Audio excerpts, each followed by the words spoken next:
dahon ng gayabano. Gamot.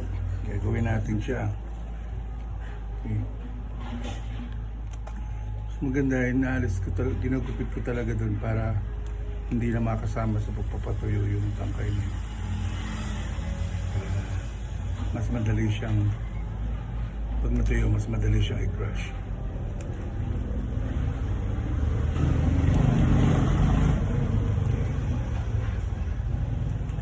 Pinapadala ko to sa mga kaibigan ko na kailangan nila ng gamot herbal.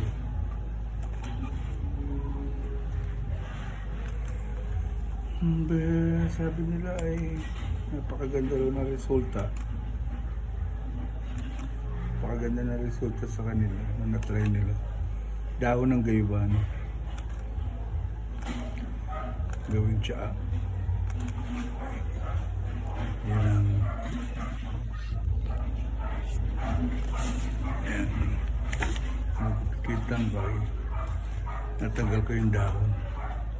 Pero yung iba, ginagamit din yung barks niya o yung balat ng puno mismo. Nilalaga nila.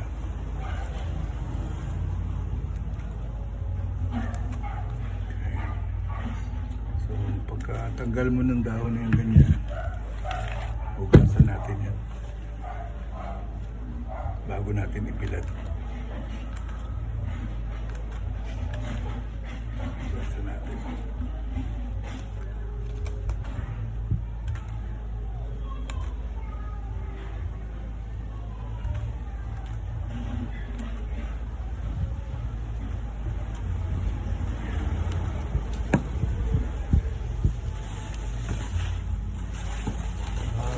Para lang mabilis na ma-dry.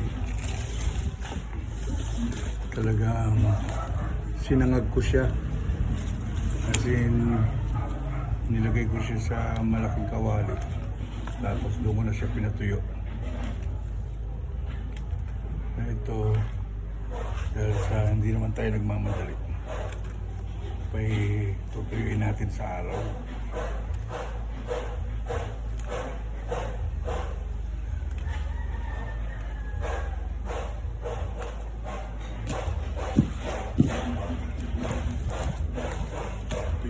Sa araw yan.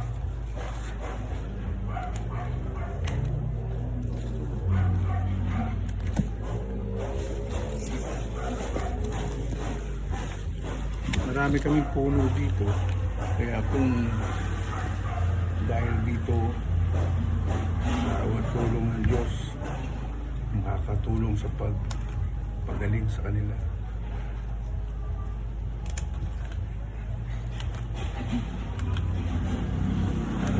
Masaya na tayong nakatutulong sa ganito. Okay.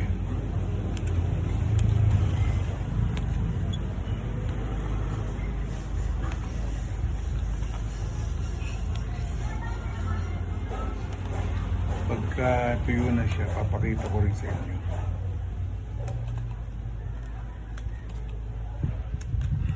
Pag-isay ko na lang ng video.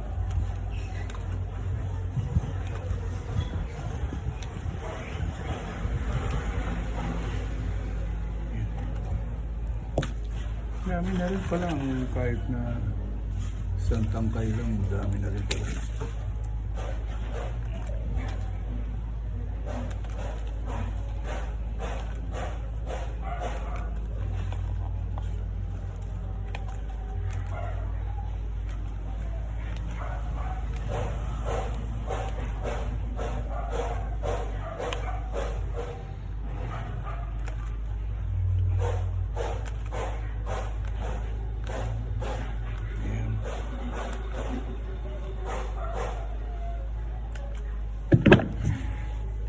Marami na rin yan pag natuyo at saka dinarayap mo, ginawa mo siya. Okay.